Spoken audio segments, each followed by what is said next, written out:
In this video, we're going to learn how to use Adobe Rush in only 10 minutes. Now, I'm going to show you everything you need to know in order to edit your first video in Adobe Rush. But besides that, I'm also going to share with you a few tips and tricks that you don't need to know, but you want to know. And I'm talking about slow motion, speed ramping, the cinematic black bars, all the good stuff.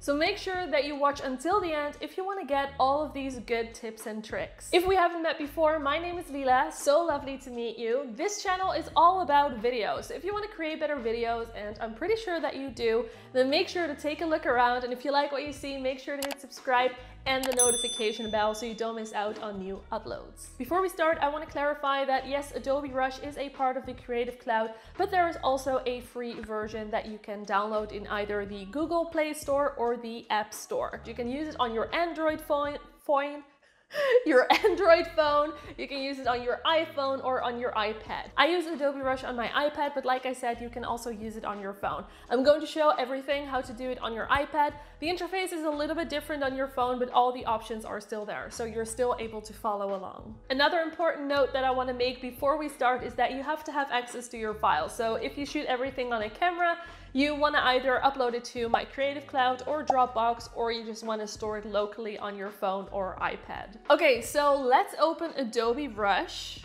and then right here tap on the plus sign and add your media. Now you want to select your media, you want to choose a project name and then tap on create. I am not importing my music yet, and the main reason is that Adobe Rush will put everything you import on your timeline, and that makes it a little bit messy.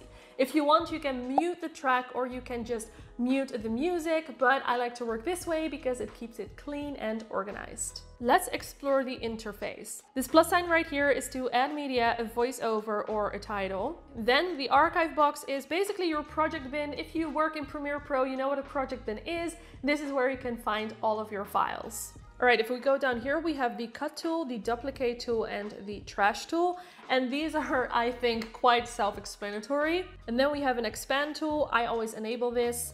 We have a timeline tool, and I also enable this because I want to see all of the tracks, and a cursor plus tool. Now this tool you use if you want to select multiple clips. All right, let's go over to the right side. We see titles, transitions, color, speed, audio, transform, but all of these things we'll get into later. Before we begin editing, right here you can change the aspect ratio of the video. So if, for example, you want to edit a quick video for your Instagram story or your Instagram feed, then you can tap right here and you can choose portrait or square.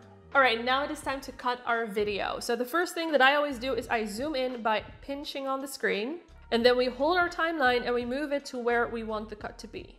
Then click on the scissors, and as you can see now it is separated. So now what I want to do is I want to delete this part, so I tap on it and then I tap on the trash bin. Now if you want to cut a part of the clip, what you want to do is first cut it and then tap on this duplicate icon. When I said that we're going to create our first video, I didn't mean a boring basic video. I meant a cool video, because in Adobe Rush you can also edit your B-roll.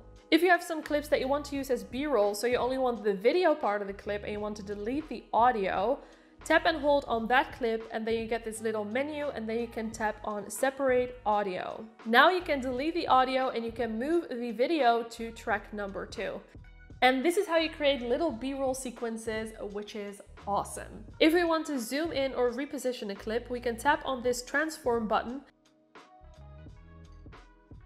Now, if you want to put two clips next to each other, so if you want to create a split screen, what you can do is put one of the videos on top of the other one, and then open up the advanced menu, and then crop the videos and position them next to each other. Now that we're done with the cut, I think that it's time for some text. So we're going to tap on the T icon right here and then choose a template. There are so many different styles and templates. There are even callouts and a subscribe button. It is super useful. I'm going to use the subscribe button for this video. So what I'm going to do is I'm going to tap on it and then I can change the text. Unfortunately, I have 17,000 subscribers and not 149,000 subscribers. So I need to change that. Next, you may want to add some transitions. Now, the transitions in Adobe Rush are very limited, but in my opinion, you don't really need any other transitions. Like those star transitions, So 2004. In order to add a transition, tap on the clip that you want to add a transition to, and then just tap on the transition. What you will see when you add a transition to a clip is that the transition will be added to the beginning and the end of the clip. Now, if you don't want this, just go to the beginning of the clip and delete the transition there. And now you will see that it's only at the end of the clip. Before we start color correcting and color grading our video, we want to make sure that it sounds as cool as it looks. So we're going to edit the audio and we're going to add in our music. In order to save time, I am going to select all of the dialogue clips by tapping on this button right here and then tapping on all of the clips that I want to add to my selection, and then I go to the audio tab. If we open up advanced, we can change the audio type if needed. We can enhance the speech for women or men. We can reduce echo, whatever is needed to make your video sound a lot better. And because I selected all of the clips, as you can see, all of those clips are affected. If I increase the volume of all of those clips has increased. Now it is time for our music. Rush already has a small built-in library with music tracks. Now, if you don't want to use those music tracks, then make sure that you've downloaded it and loaded it on your iPad or your phone and import it to your project. I already downloaded a song from Epidemic Sound, so I'm going to add that now. As I said before, as you can see right now, every time that you import something, it will be added to the timeline. So now we can just move it around, and the default setting is that the music is really loud, and we want to make sure that we can hear ourselves when we talk. So let's edit that really quickly. Go back to the audio tab or double tap on the music track, and then you can either change the volume here or you can check auto duck. What this does is that it will reduce the volume when you're talking and it will increase the volume when no one is talking. So as you can see on the timeline, this is where the music will be played at clip volume and this is where it's ducked. Or in other words, the volume is lower to whatever volume we set it to.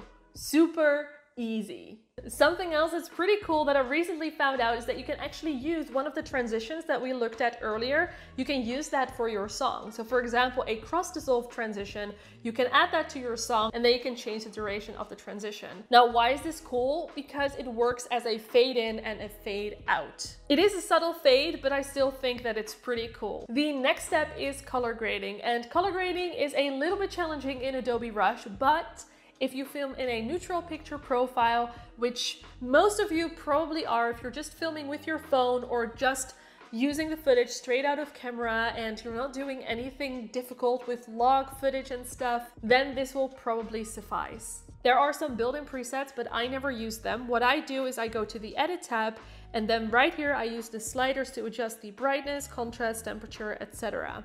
And if you go down here to Advanced, you can even add a few effects like the faded look or vignette. We're done, but we're not, because as I said at the beginning of the video, I promised you that I was going to give you some tips and tricks to make your videos even better. The first tip is about B-roll and cinematic black bars. If you want to create some cinematic black bars, you can do that by going to the Transform tab and then tap on Advanced. And then you can crop the top and the bottom. This will only work if you don't put it on top of another clip, because then instead of black bars, you just see the underlying clip in those bars. So instead, what you want to do is you want to make sure that you put the B-roll on the first track, or you can create a black solid, or you can import a black solid color and you can put that underneath your B-roll. The next tip is about unlinking or muting sound. And I already kind of showed you this, but let's dive into it a little bit deeper. If you want to unlink an audio track, just tap and hold on the clip and then tap on Separate Audio. Now you can move the audio and video freely, or you can delete either of them. And if you want to unlink a video, this is also what you do.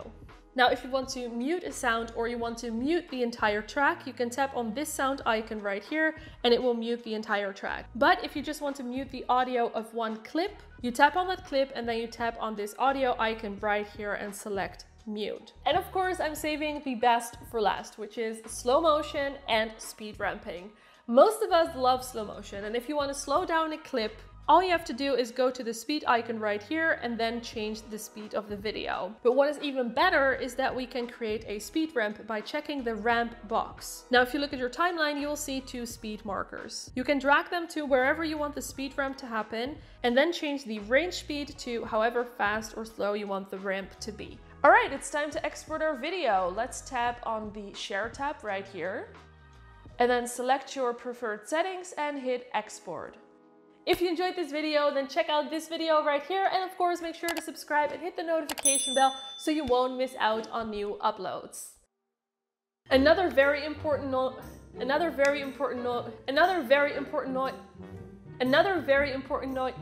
What the hell? I don't know how tech YouTubers do this.